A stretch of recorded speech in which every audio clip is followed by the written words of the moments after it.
Well, the White House Correspondents Center was just as bad as you think it was, and we're going to glory in every excruciating moment. These shameless liars. That sounds familiar. Anyway, you're about to see all of it, and it's unbelievable. Plus, Trump arrested a judge. It's a constitutional crisis. My God. And of course, no one in the media is actually talking about what the judge did to earn the handcuffs. We're going to get into it and all of the liberal freakouts over it and what the White House did today, right there at the White House for the press to shine a little light on the illegal immigrant criminals who have been deported so far in these first 100 days of the Trump administration. And finally, we had a good old-fashioned political sit-in on the steps of Capitol Hill yesterday, and it was excruciatingly glorious. Cory Booker and Hakeem Jeffries, it's pathetic, and we love it. You're going to see all that and a whole lot more coming up right now. My name is Larry O'Connor. You can call me Larry. Oh man, reporters love to sanctimoniously pat themselves on the back and award themselves with little plexiglass statuettes. They're all celebrating themselves. There's a word for that. I'm not sure. But they did it better than anyone else, even in Hollywood, could imagine, this last Saturday at the White House Correspondents Association Awards dinner. They ostensibly do this to raise money for a scholarship fund, but it's really just so they can get all dressed up and act like they're special. But just wait till you see who won an award. This is an award. They awarded themselves for the great journalism of covering Joe Biden's mental and cognitive decline. I am not kidding. This was the award, and it was handed out by this woman, Kristen Welker, NBC News. The Aldo Beckman Award for Overall Excellence is named for a past president of the association, the late Chicago Tribune Washington correspondent, Aldo Beckman. The award was established in 1981 to recognize a correspondent who personifies the journalistic excellence and personal qualities of Aldo Beckman: impartiality, integrity, and a deep knowledge of the presidency. The award also includes a prize of $2,500. This year's award goes to Alex Thompson of Axios.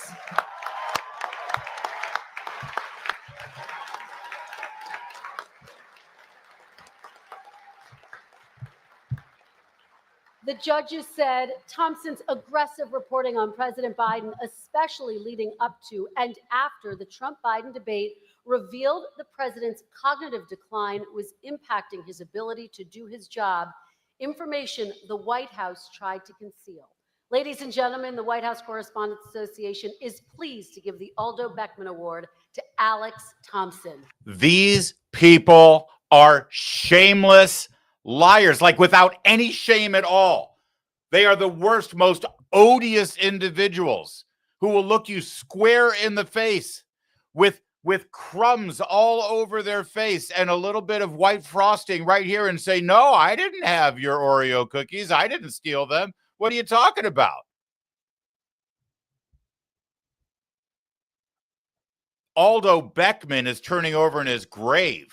He's like, take my name off this award, lady. Aldo Beckman, for his courageous knowledge of the presidency and fearlessly covering the White House.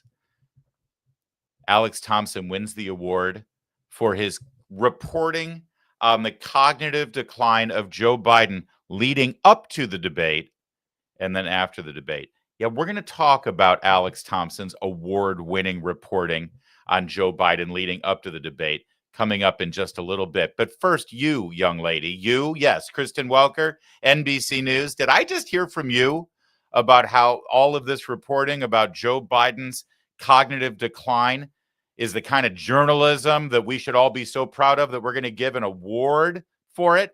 NBC News. I'm sorry, Kristen Welker, are you familiar with NBC News?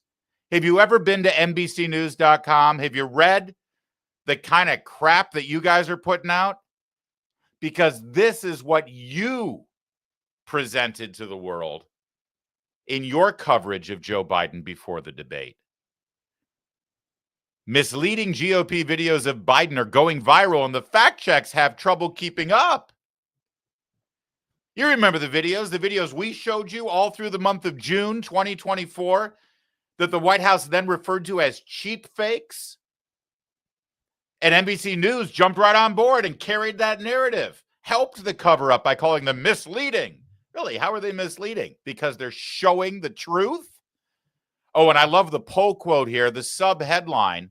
Who'd they get to comment? What expert did they get to comment on these misleading videos over at NBC News? The lie is sprinting the 100-meter dash, and the fact check is taking a stroll on the beach. So it's never going to catch up, said one Democrat strategist. Let's get a Democrat to comment on this. But they wouldn't reveal their name because they knew they were lying too. So that's who's giving out the award. Think about this for a minute. All of the people who gave this award, the judges, they're all reporters in the White House Correspondents Association who missed the story. The story that was literally right in front of them, that they're literally paid to do. Their job is to cover the White House.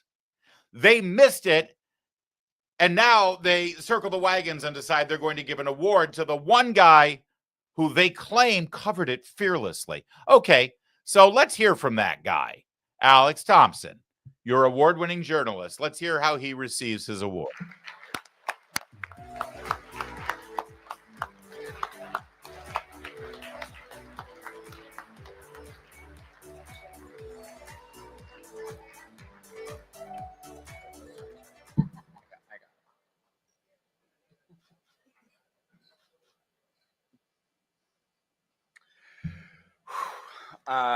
Indulge me because I have a lot of thank yous.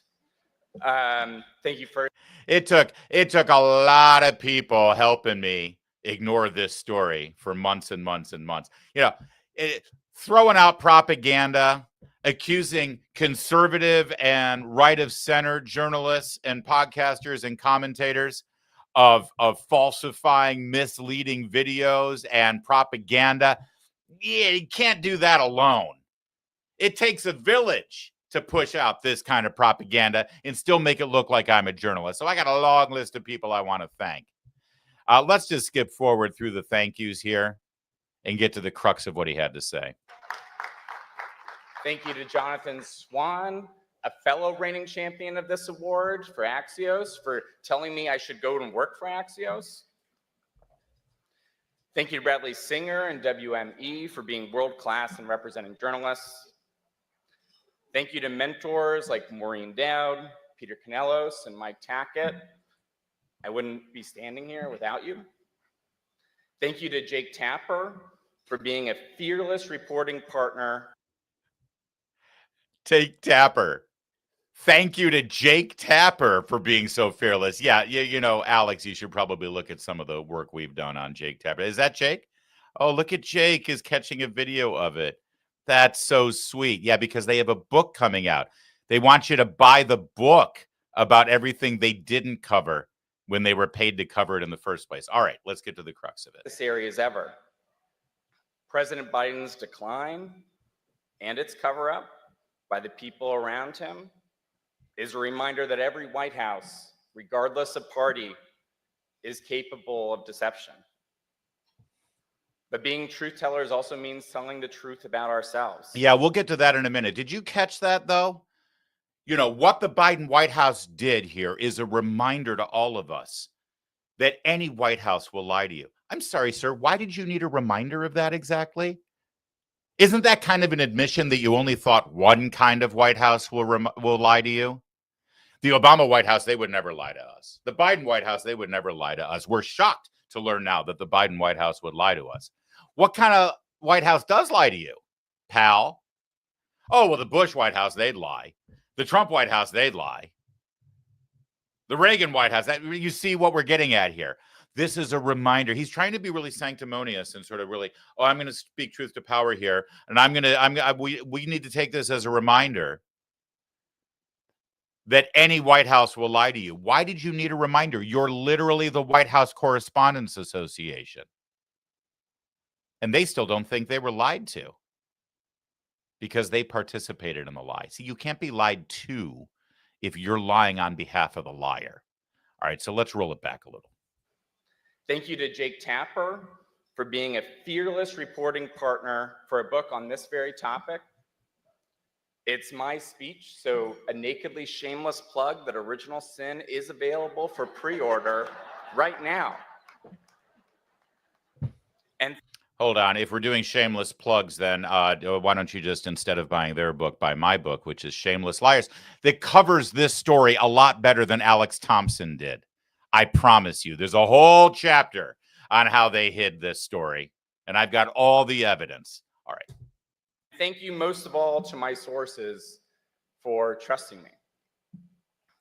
One serious note, to my bones, I believe that reporting and the White House Correspondents Association is as necessary as ever. President Biden's decline and its cover-up by the people around him is a reminder that every White House, regardless of party, is capable of deception. But being truth tellers also means telling the truth about ourselves. We, myself included, missed a lot of this story, and some people trust us less because of it. We bear some responsibility for faith in the media being at such lows.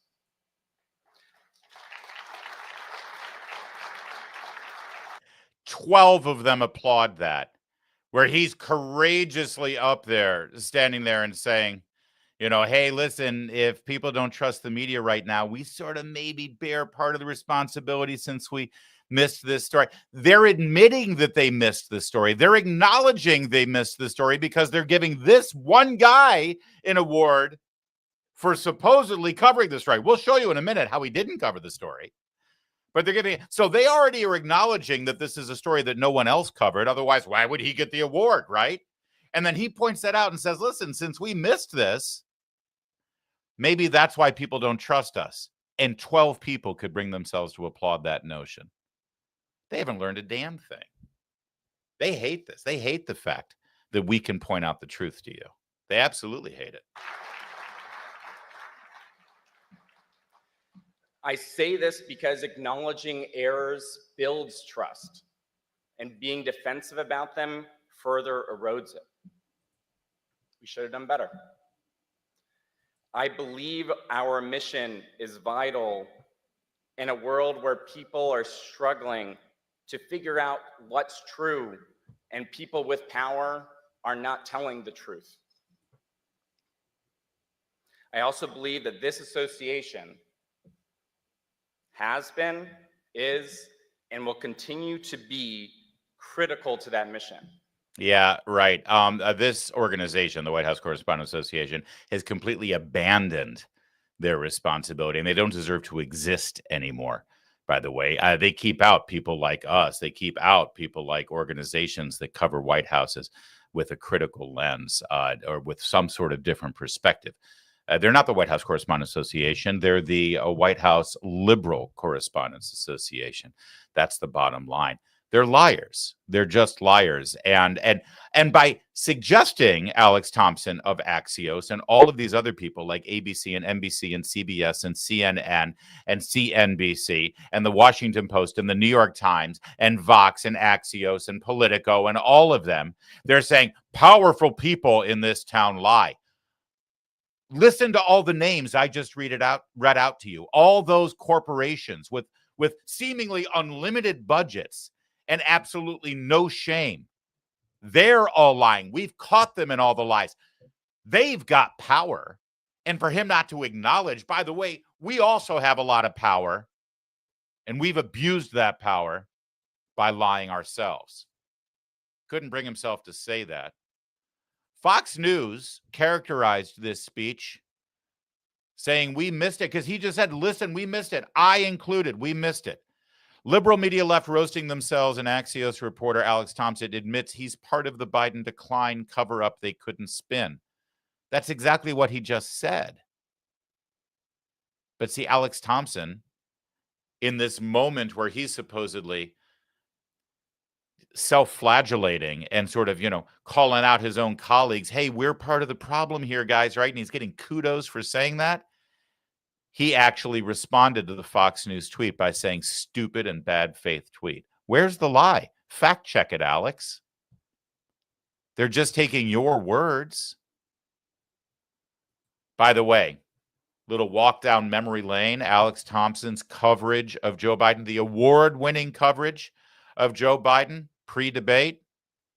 He did a whole story in June of 2023 about all the weird things that Biden says that make no sense. Biden's weird phrases are sometimes weaponized by the GOP to insinuate the 80-year-old president is in mental decline.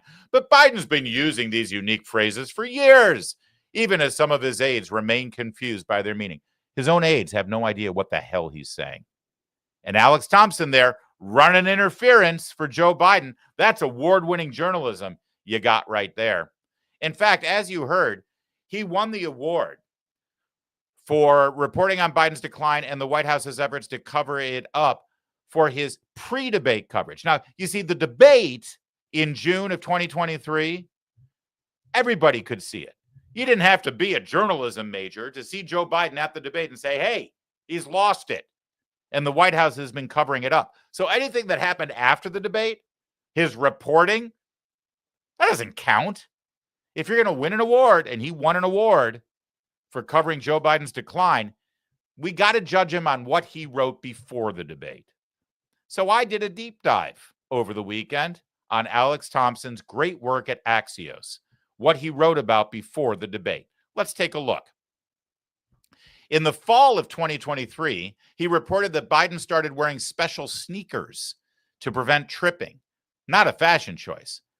It pointed to early concerns about physical limitations due to age. Guess who else covered that? We covered that.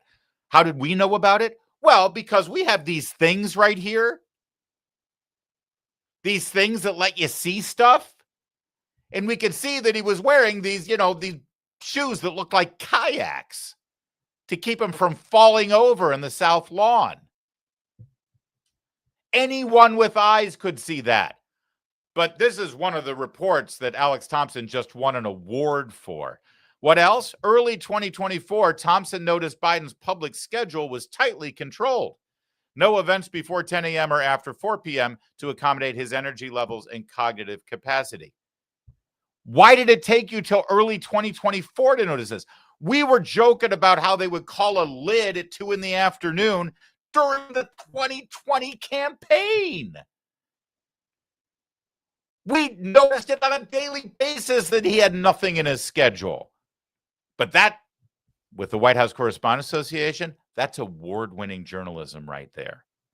Because he literally looked at the daily schedule that was printed out by the White House. Also early 2024, Biden's advance team used large print signs at public events. The unusual step suggested he might struggle with standard event cues. Literally every single reporter that went to public events could see the exact same signs. They all ignored it. By the way, you know what else happened at those public events? The president was handed giant cards with the pictures of reporters and the questions the reporter was going to ask. In other words, the great reporters in the White House Correspondents Association, like Alex Thompson, who were sitting in that very room, let the White House know what question they were going to ask ahead of time so they could get called on by the president. They participated in the cover-up. We talked about it here. Alex Thompson never talked about it at Axios. He won an award. And that's it. That's literally it. That's the entirety. Those 3 stories before the debate. That's the entirety of Alex Thompson of Axios's award-winning journalism. In other words, he missed all of this.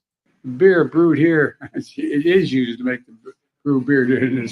My memory is fine. The president of Mexico, Sisi, did not want to open up the gate. A solid meeting with Mitterrand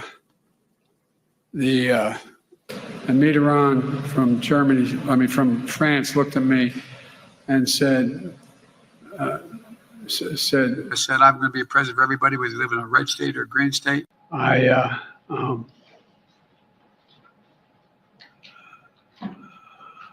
Anyway, I don't want to.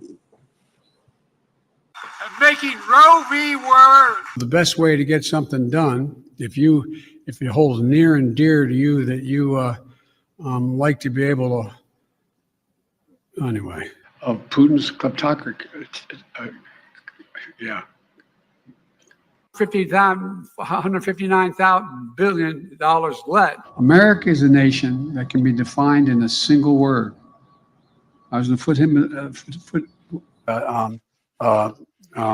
what am I doing here? One, two, gang. I'm going to pronounce right. Shanga,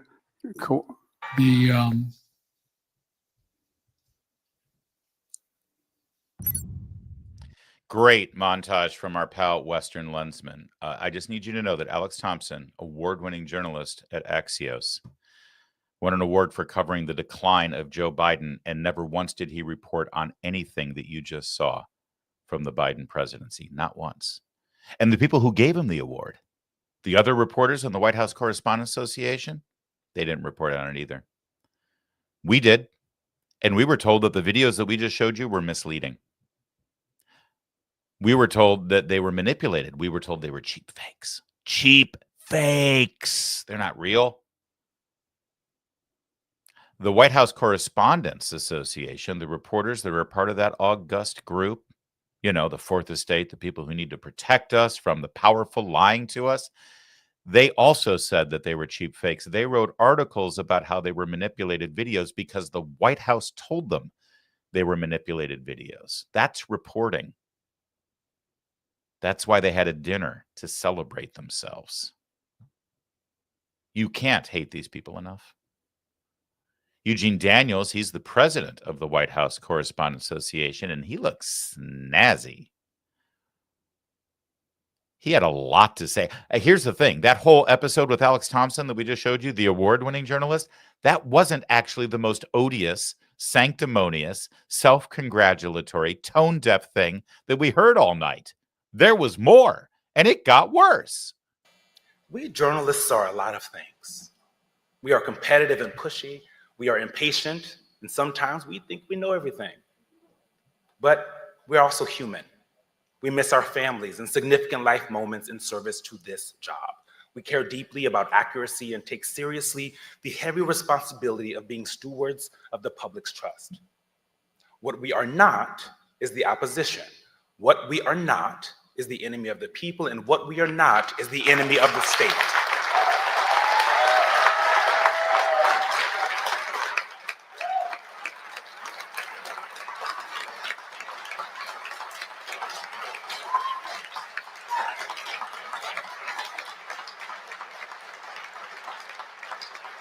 Yeah, that brought them to their feet, right?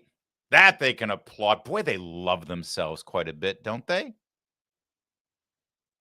And to prove it, to prove my point, I'd like to bring out all of my conservative cohorts in the White House Correspondents Association, people who I disagree with politically, but they're part of our club too, and they cover the... Nah, he didn't do that. He couldn't do it, could he? Hey, say what you will about Eugene Daniels. You may, have issues with him, but he was great in the national tour of Kinky Boots. Here's a little bit more from Eugene. As you all know, every year we invite the president to this dinner. For decades, presidents on both sides of the political spectrum get gussied up and join us. I want to be clear about something. We don't invite presidents of the United States to this because it's for them. We don't invite them because we want to cozy up to them or curry favor. We don't only extend invites to the presidents who say they love journalists or who say they are defenders of the First Amendment and a free press. We invite them to remind them that they should be. We invite them to demonstrate that those of us who have chosen the public service of journalism aren't doing it because we love flights on Air Force One or walking into the Oval Office. It's to remind them why a strong Fourth Estate is essential for democracy. Yeah, I'm pretty sure it was Kinky Boots. I'm sure that was the musical I saw him in. We don't invite the president for any of those things. No, we invite the president to the White House Correspondents Association because that we can charge more to all the sponsors, all the corporate sponsors who want to be in the same room as the president, want to get their clients there as well. That's why we invite the president of the United States. Corporate sponsorship cratered this year because of them, not because of Trump, because of them. But what was that one thing he said about being a reporter? Them to remind them that they should be. We invite them to demonstrate that those of us who have chosen the public service of journalism aren't doing it because we love flights on Air Force One. That's it. The public service. God, they think highly of themselves. Really. The self-regard is impressive. This is what happens when you've got all of these professionals who went to school and learned their craft in the Obama era. Because the pedestal that they have put themselves, the narcissism that they evoke every single day, it flows right from the font of Obama. The preening and the self-importance. Public service? You're a freaking reporter. You're not a cop. You're not a fireman. You're not a soldier. Public service. You know, he works at Politico. And now, well, he left Politico to get a bigger payout at MSNBC. You know, if his contract's up at NBC News, I would love for whoever represents management to sit on the other side of him, the table, during his negotiations when he asked for more zeros at the end of his paycheck. If I were management, I'd say, Eugene, dude, what the hell? Why are you asking for money? I thought this was a public service. Don't you do this for the love of nation? Don't you do this? A public service? What a... Let's move on to the Associated Press. Zeke Miller. By the way, that doesn't look like a Zeke. He's not carrying Zeke very well, but nonetheless, he's Zeke Miller. And as you know, the Associated Press has been in an ongoing battle with the Trump White House, and they are not backing down because freedom of the press or something. From the White House to the town of White House, Texas, it's a real place, Peoria to the Persian Gulf, we at AP remain committed as ever to accurate, independent, nonpartisan journalism, to carrying light the world over. Accurate, independent, nonpartisan journalism, he says. Accurate, independent, nonpartisan journalism. Well, let's start with the nonpartisan part first. Is this you, Zeke? This is you, right? Nonpartisan journalism demonstrated by Zeke Miller back during the Romney campaign. Romney motorcade just passed a hill flying a large Confederate flag in rural Southwest Virginia. So clearly, Romney might as well be a slave owner because his motorcade on the route that was decided to drive to a campaign event past private property flying a Confederate flag. And that's Romney's fault, of course. That's the nonpartisan, independent journalism that Zeke Miller brings to the table. And did he say accurate? I think he did. Well, need I remind you of this story from, well, a month ago, like 4 weeks ago.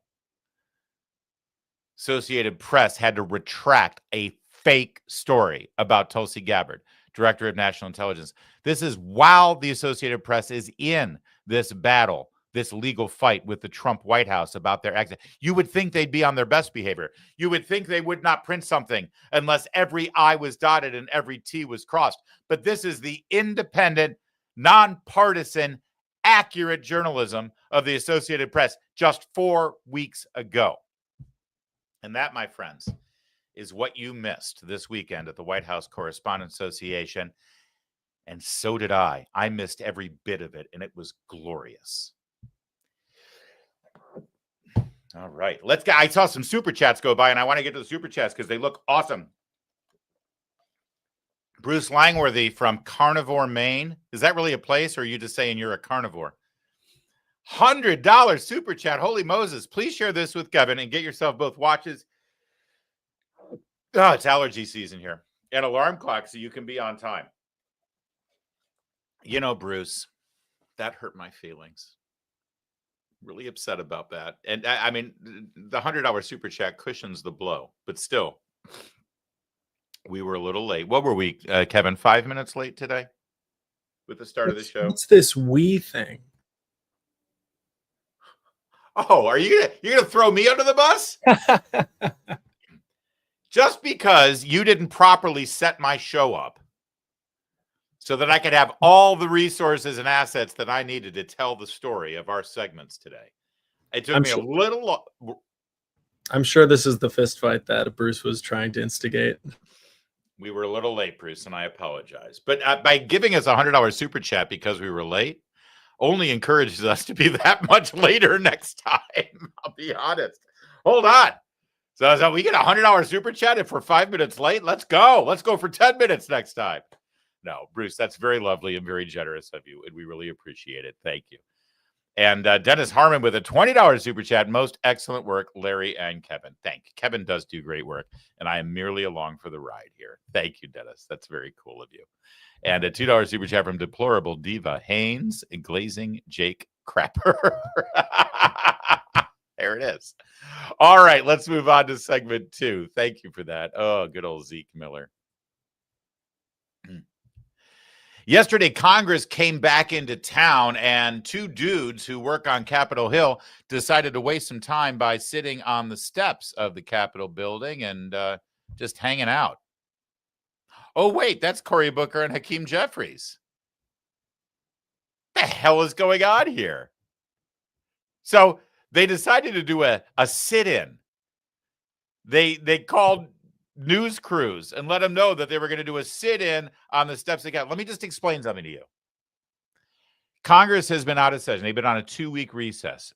They started work again today on Capitol Hill as they're going to put together the plan for the reconciliation bill, tax cuts, things coming your way, no tax on tips, no tax on Social Security, stuff like that, right?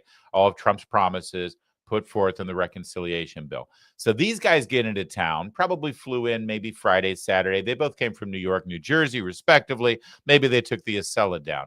They get in, beautiful. Can I just tell you? Absolutely exquisite weather in Washington, D.C. yesterday. It was gorgeous. It was like 75 degrees, no humidity. These guys decided they just want to hang out. Hey, what are you doing, Cory? I'm not doing anything. Hakeem, what are you up to? I don't know. Hey, I got an idea. Let's get all dressed up in black, hang out, enjoy some rays, watch the scene on Capitol Hill. You know, it's beautiful on the mall. Got some bike riders going by, people flying kites. And let's call some news crews and call it a sit-in. Hey, that's a great idea. Maybe we can get some publicity and raise some money off of it. Let's go. Is this not pathetic? This is the leadership. This is the Democrats' leadership. And actually, this image is actually just the tip of the iceberg of how sad and futile this was. This is the energy they're bringing to this next session of Congress after this recess. Check it out and play Raphael Warnock joined them. Play close attention to the insane lady with rabbit ears in the background. I don't know what the hell's going on there. We got some power here. Now, we said we were anchoring ourselves in the moral traditions. When we came out here over 10 hours ago, Hakeem and I said this is a bigger moment than politics. This is a moral moment in America, and we were going to sit here for a long time. I didn't know we'd be sitting for 10 hours, but it's 10 hours and we're still going, and we got some great people here. But the moral traditions of... So they've been sitting there 10 hours. I didn't know we were going to go 10 hours. We had nothing else to do.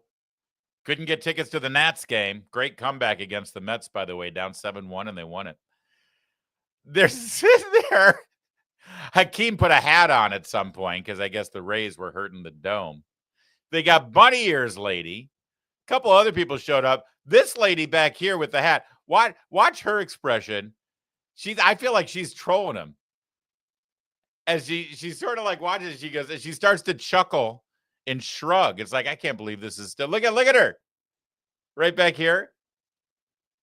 Look at it. It's like, I can't believe anyone's coming to this thing. You know, you're sitting there attracting a crowd for 10 hours, and that's the best you got. I assure you, if there were more people there, they would have had them in the picture. I guarantee it. That's the whole point of doing this. They got nothing. They got nobody. Nobody cared. And so, of course, it got even better because at one point they actually started to sing. Now we're gonna get to the sing in just a second because we love protest songs. But here is Cory Booker when he realizes what his tailbone feels like and his ample tailbone cushioning, if I might say. I mean, Booker's got back. What it feels like sitting on concrete steps for too long. At the 6 o'clock hour, we're officially at the 12 hours that we've been at this. We started walking in your office, got down here a few minutes after 6 o'clock a.m.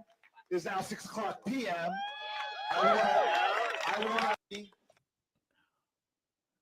You realize that they never actually said what they were there for?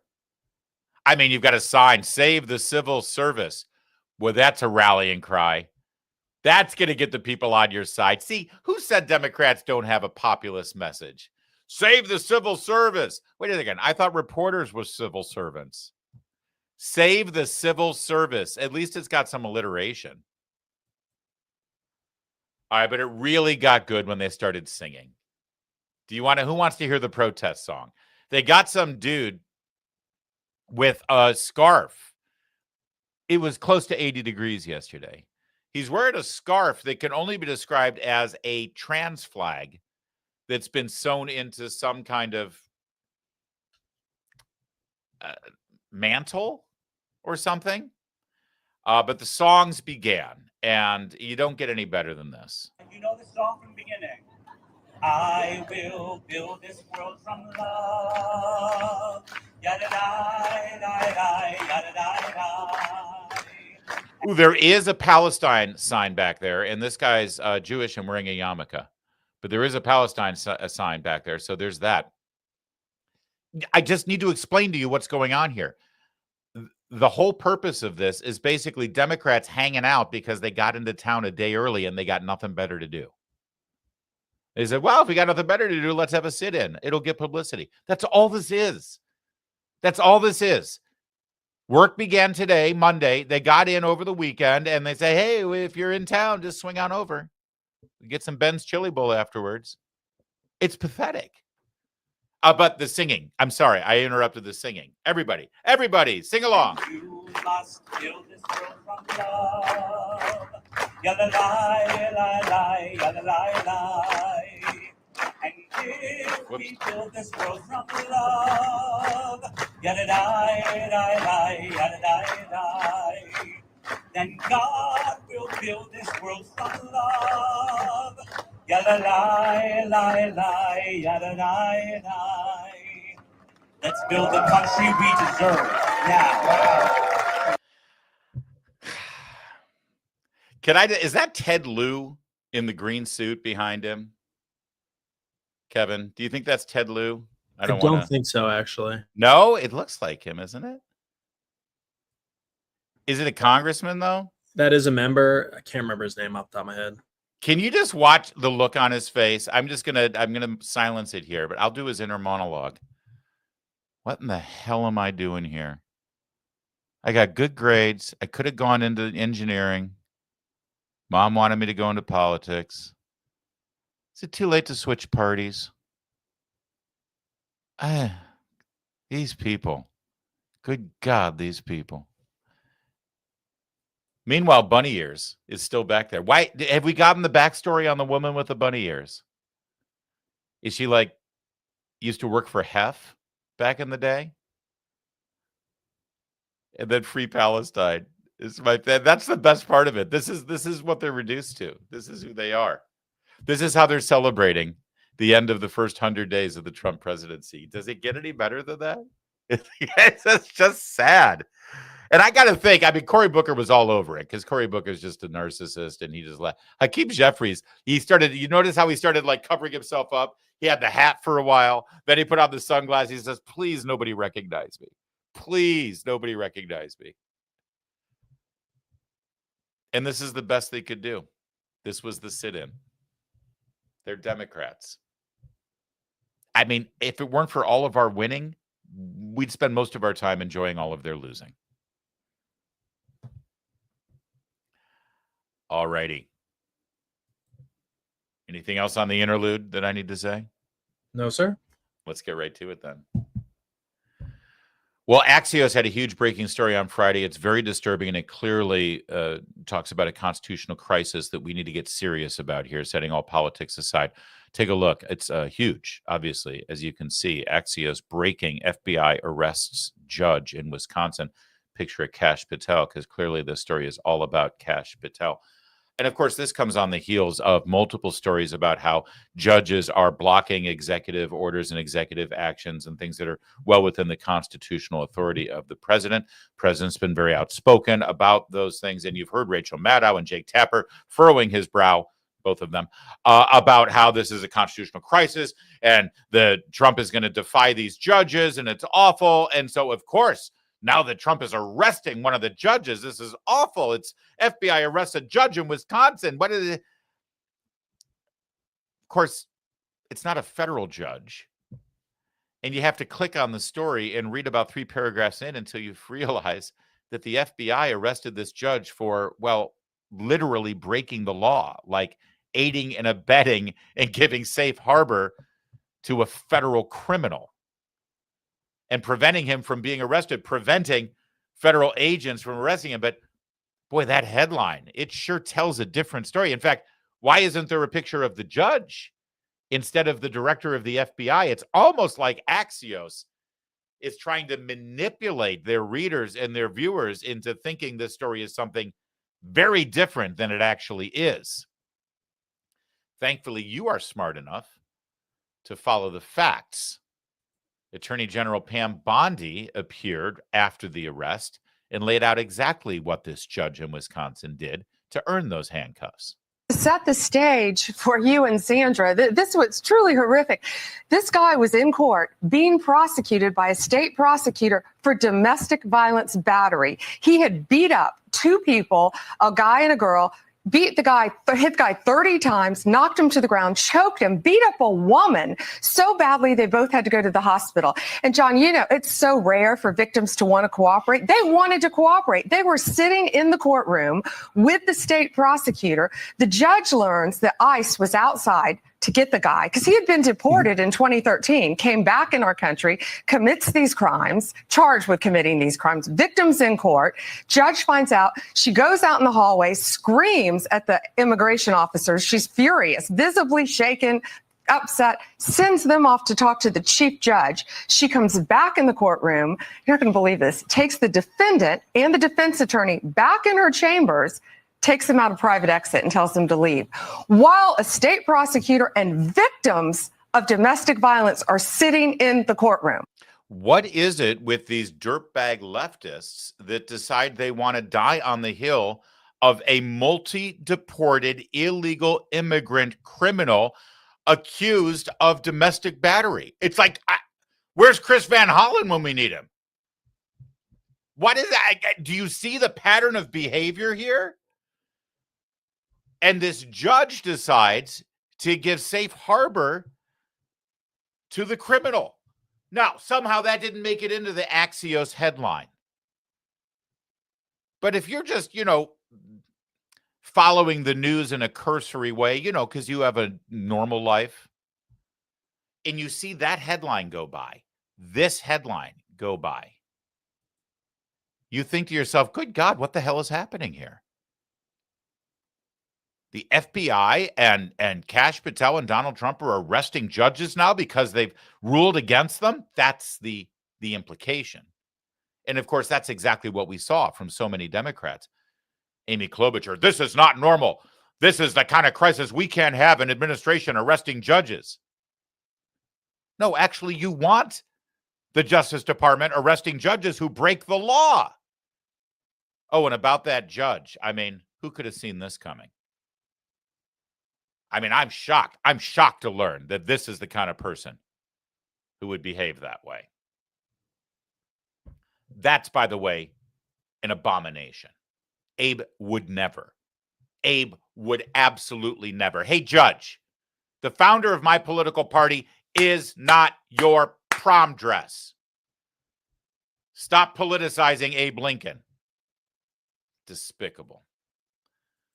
Of course, the usual suspects ran in front of cameras and started wringing their hands and telling you that the real problem here is Donald Trump and the Justice Department and the FBI. David Brooks, he's a conservative columnist for the New York Times and for PBS. David, what do you think, dude? Well, obviously, they're trying to send a note of intimidation, not only to her, but to all judges and maybe to all Americans. But I don't yet know the specific details of this case, whether... Stop right there. Stop right there. This is quintessential left-wing intelligentsia babble. What you just heard, that brilliant 12-second interlude encapsulates all of it. This is why they're so insufferable. This is why we can't stand them.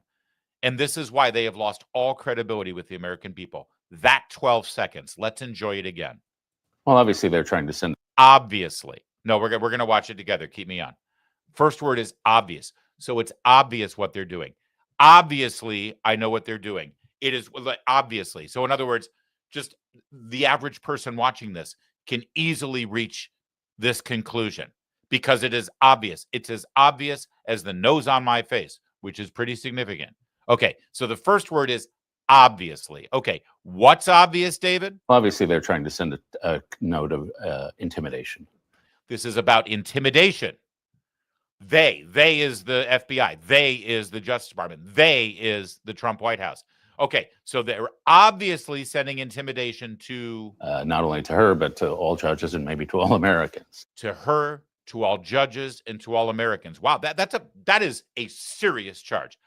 Obviously, they're trying to send a message of intimidation to everyone in the country. Okay, and what's next? But I don't yet know the specific details of this case.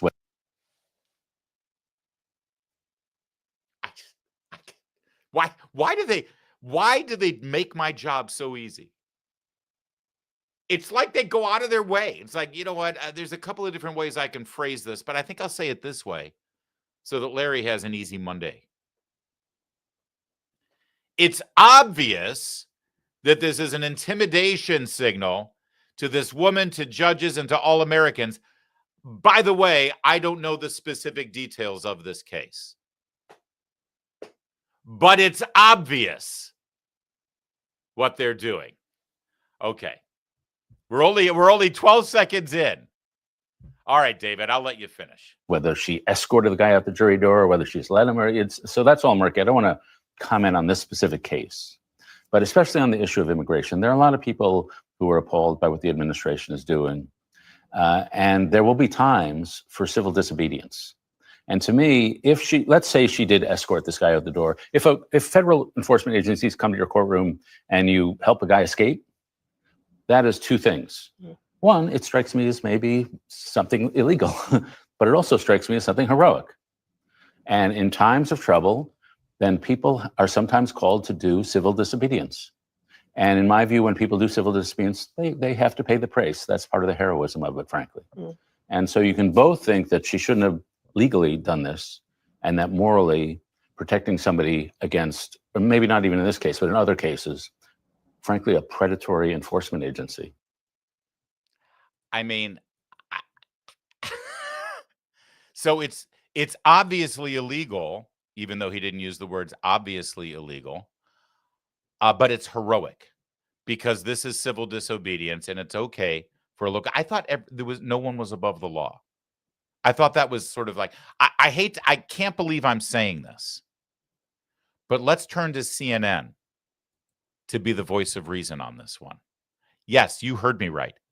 CNN, the voice of reason. Looking at the complaint, let's strip the politics out of it. This is a crime. If they can prove what happened here, it is a crime. This judge, let's strip the Trump of it all out. Let's strip the immigration of it all out. Let's say law enforcement shows up at a building with an arrest warrant. They're looking for person A. Person B then says, hey, there's a secret escape door out back. I'm going to show you the way, and then ushers that person out the back door. That is textbook obstruction. Looking at the Textbook obstruction. Or if you're David Brooks of the New York Times and PBS, it's righteous civil disobedience.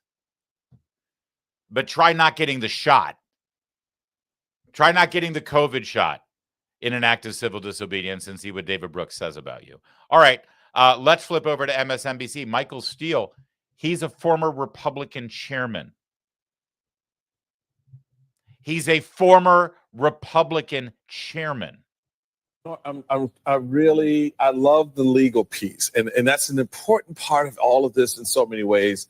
To me, though, the most disturbing part is what happened to Judge Dugan. It's terrible. And the fact that you have American citizens applauding it and wanting more, and having members of Congress, Republican members of Congress specifically, saying arrest more.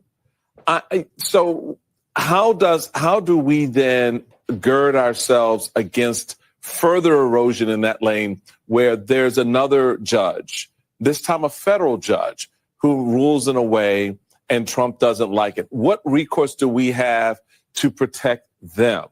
Okay, so do you see the leap that was just made?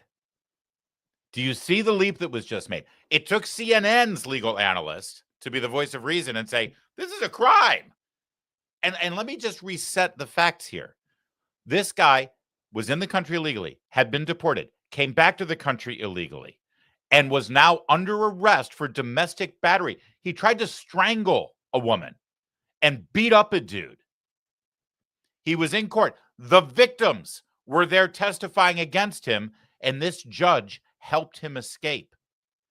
Helped him escape deportation from the ICE agents who were in the hallway outside the courtroom ready to take him into custody.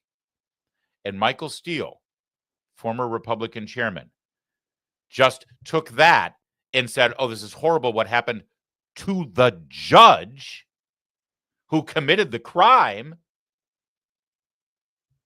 and then immediately says, what's stopping Trump from arresting a federal judge who rules against him on one of his policies? The two literally have nothing to, and I mean, the only thing they have in common is that the two people in question are wearing black robes. That's it. They literally have nothing in common.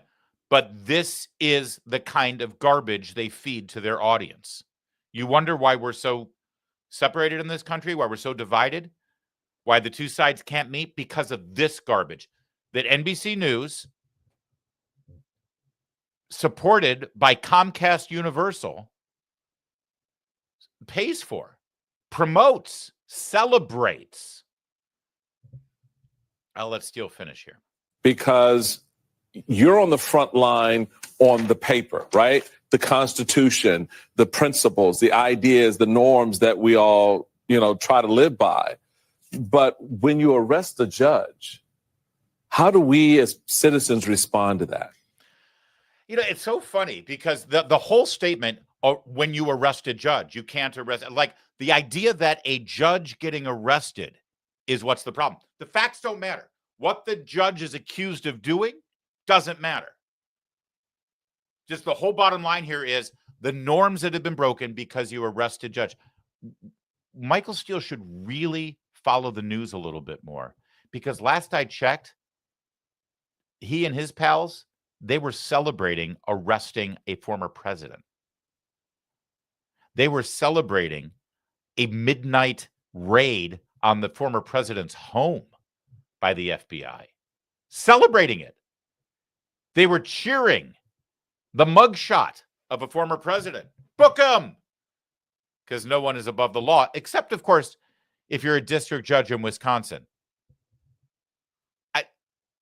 It's got to be so hard.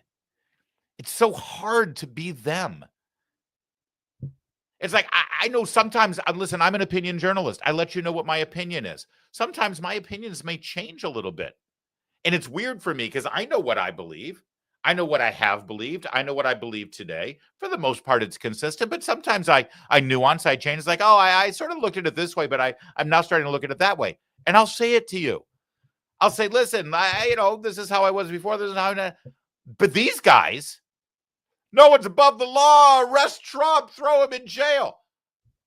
When you arrest a judge, what kind of message is being sent here? What are people supposed to? And again, I want to be clear. This is not a political arrest. This judge, according to CNN, broke the law. According to CNN, she broke the law. But the politicization of this move and the lies that people in the media and politicians are saying, you just saw Michael Steele do that pivot. Well, what's stopping him from arresting a federal judge who rules against him? Well, there have been a lot of federal judges who have ruled against him in the last 100 days, and he has never hinted at arresting any of them. So we have a pretty solid track record. And by the way, what about all the judges who ruled against him in the first term? So that hypothetical scenario is complete and utter bullshit. And yet he pushes it there. He pushes it there to freak people out. But he's not the only one.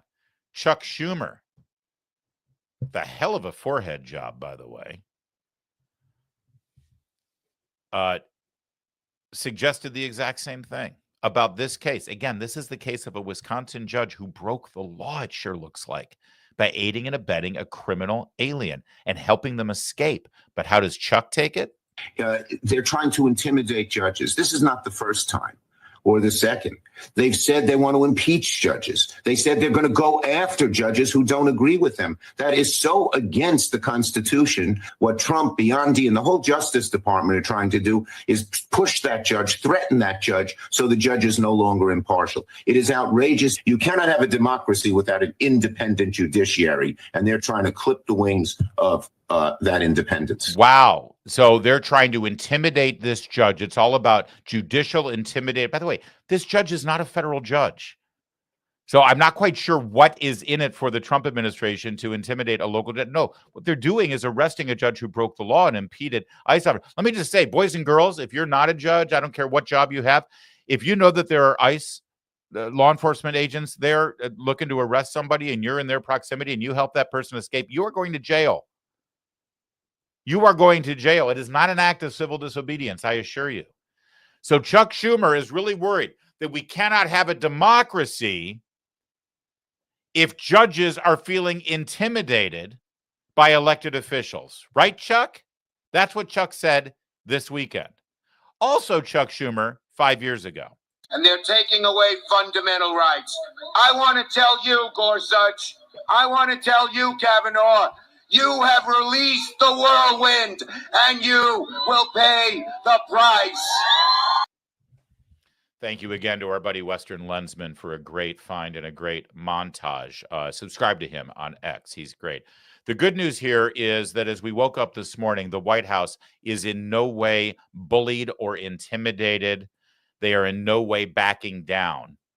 In fact, they decorated the driveway of the north entrance of the White House, the main entrance, with these signs. These are 100 ICE criminals, illegal alien criminals who have been arrested and now face deportation or other criminal proceedings by ICE. These signs are all lining the driveway, the circular driveway that you see iconically in front of the White House on a regular basis. Now, we'll get to those signs in just a second, but it's pretty awesome, actually. And they also had a special briefing in the briefing room specifically with Tom Homan about these arrestees. And here they were handing out this document to all the reporters, 100 ICE arrests. And it's got all of their names and it's got all of the things that they did. And they, because they want the reporters to have the information so the reporters can report on it. Because they know the reporters will not report on it. Now, here's another interesting thing you need to know about the location of all of these signs that they put up. Yes, that's that circular driveway, the north side of the White House. This is opposite. This is opposite the Lafayette Square. The other side of the White House is the South Lawn that leads to the Ellipse and the mall. That's where Marine One lands. That's where they do the Easter egg roll. That's where the big thing is. This is like right in front of this iconic side. That's the West Wing right there. And that little white building to the right there that you saw, hold on, let me show it to you. right there. See how it that's the White House, that big building. And see that little jutted out part right there? That's where the White House briefing room is. This is the entrance where reporters come in to go to the briefing room. Every single reporter who went to the briefing today and works the beat at the White House walked past every single one of those signs. But you know what else? The perspective you have right there as you see those signs and see the White House in the background. Does it look familiar? It should, because this is what's known as Pebble Beach. Pebble Beach is right off of the driveway, and there's like 10 tents there, little green awnings. And inside each one of those awnings is a remote camera with a little crew for each of the networks that do reports from the White House. So when you see a reporter, I'm standing in front of the White House right now, that's the shot you get, right, in the background. In other words, all of the cameras for all of those networks that shoot their stand-ups with their reporters off Pebble Beach, that's what they call it, they get that shot in the background of their reporter. In other words, those signs will be in the background of all of the shots of all of the reporters reporting from the White House today. It's freaking brilliant. And MSNBC, when they discovered this, they were not very happy.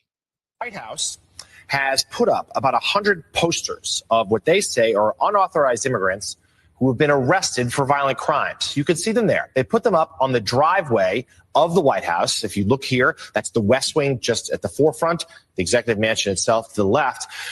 But what's particularly noteworthy about this location is it is right directly behind the positions where TV correspondents do their hits from the White House lawn. So therefore, no matter what network you're on, that includes MSNBC, if you're doing a hit from the White House right now, those pictures will be behind you. The White House doing a briefing in about a half hour about what they're doing here. White House. It's absolutely brilliant. And understand why they're so upset at MSNBC. Because their regular viewers would have never heard anything about these criminal illegal aliens who are being captured, given their due process, and then deported the hell out of this country. They would never have known that the president was even capable of doing this, because as far as MSNBC viewers are concerned, they thought they needed new legislation and comprehensive immigration reform. Remember, because Joe Biden and Kamala Harris, that's what they said. We've done everything we can. We can't secure the border. We can't arrest anybody. We can't deport anybody. We need new laws. Give me the power. Give us the ability to do it. And as far as MSNBC viewers are concerned, that's still where we are.